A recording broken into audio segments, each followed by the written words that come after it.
Alrighty, I'm John Luke Barnett. I'm 20 years old and I'm here to race at the Emerald 16-hour pedal prix event. Wow, and you've done this a little bit? This will be my second time racing this one, so I did it last year. On Emerald here? Yeah. Been doing pedal prix for almost 10 years. I think 10 years will be next year. Wow. Yeah, it's been a while now. Wow, that's what you would have been, 11, 12 when you started, or? Yeah. Wow. Yeah, so all the way back in grade 7 in high school. It's amazing. Moved on to community now, so. Yeah, good on you. Wow. Been a journey. Yeah, definitely. And you guys are pretty fit crew. Yeah. From what I've noticed, the last few times I've seen you guys are always in top, number one and winning every trophy and things like that. So, lots of training for that one, yeah, amazing. First question, I just wanted to ask a couple of questions. Just answer from your heart and what you know. The first one is, if you could see one thing changed in our world, what would that one thing be? I think one thing to change in the world, maybe I'd say climate change, because I hate it when it gets really hot. Yeah. And it's expensive as well. Your electricity bill goes up quite a bit. So yeah, I'd love for the weather to calm down a bit and become more mild. So not having to sweat, get all dehydrated. Yeah, that's right. That's cool. So just climate change and able to be better weather, better atmosphere. That'd be the biggest thing. Yeah. No, that's good. Second question. Have you heard the term the good news or the gospel? Like the gospel or the good news. Have you ever heard that before? No. I haven't heard of it, no. Yeah. I'll just fill you shortly. So when we look around the world, there's a lot of chaos, a lot of death, a lot of crime, a lot of disease and sickness. It's all bad news. Even when you turn on the news or go on social media posts, there's always fights, wars, rumors of wars.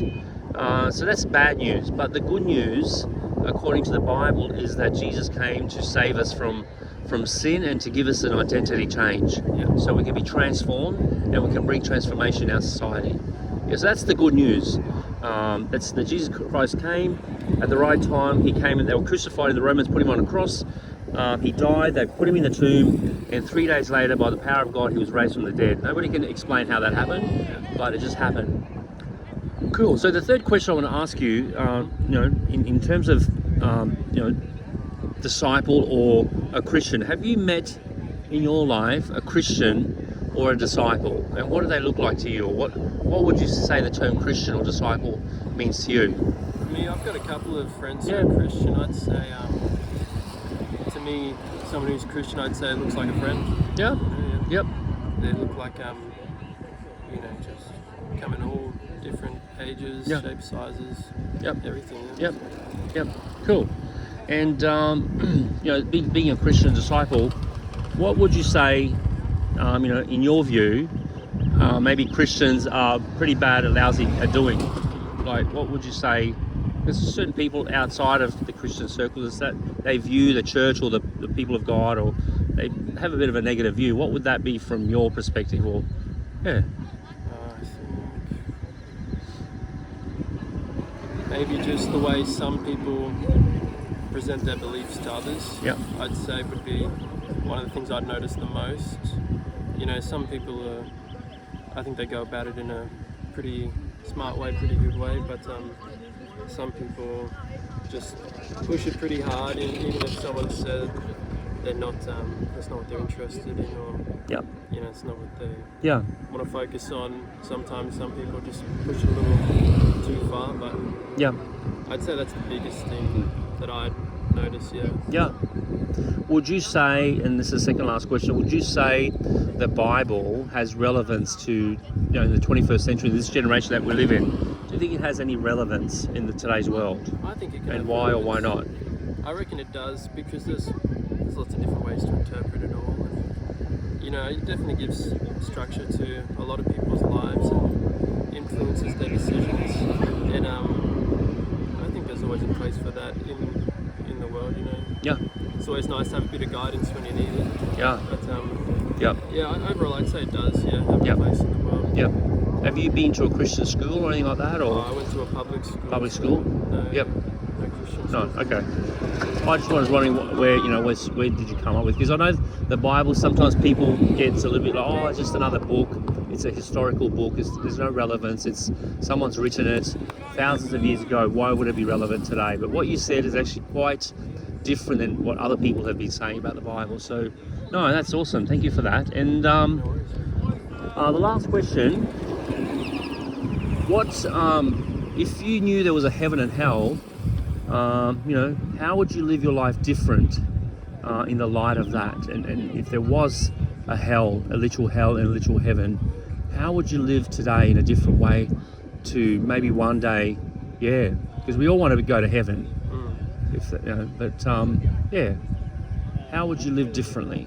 I'd probably try to prioritize just supporting others a little more, maybe like just if that's being there for them as a friend or like volunteering and stuff. I reckon that'd be the biggest change I'd make.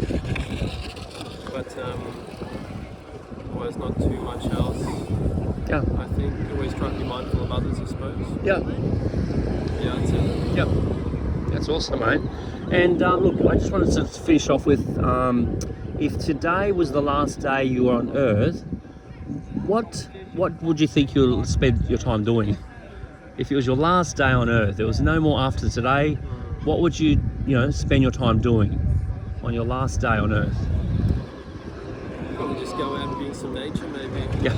Wow. Just, I'd like to see my family, see my friends, and say goodbye and everything. But I suppose at the end, just be in some nature.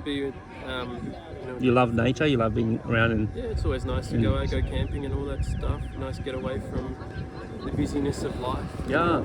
It's always fun. Yeah. So I'd say probably just go out somewhere peaceful and relax a bit. That's awesome, mate. All right, mate. Well, that's wraps it up. If there's anything else that you want to ask me, or maybe any other comments that you want to make before I just close the meeting, is there anything else that you'd like to add, or Not that I can no? think of, no. Cool. Well, thanks for your time, and all the best with your racing today. I appreciate your few minutes of your time. I know you're busy and stuff, but hey, we're just here to chat and just to discuss some issues that other people are talking about, and Sure. some people take these things seriously, what we're talking about, and we just want to look for change and how do we be better at living together in the context of seeing the world around us in a different light, with a different lens. Yeah. Be blessed. Thanks. Thank you.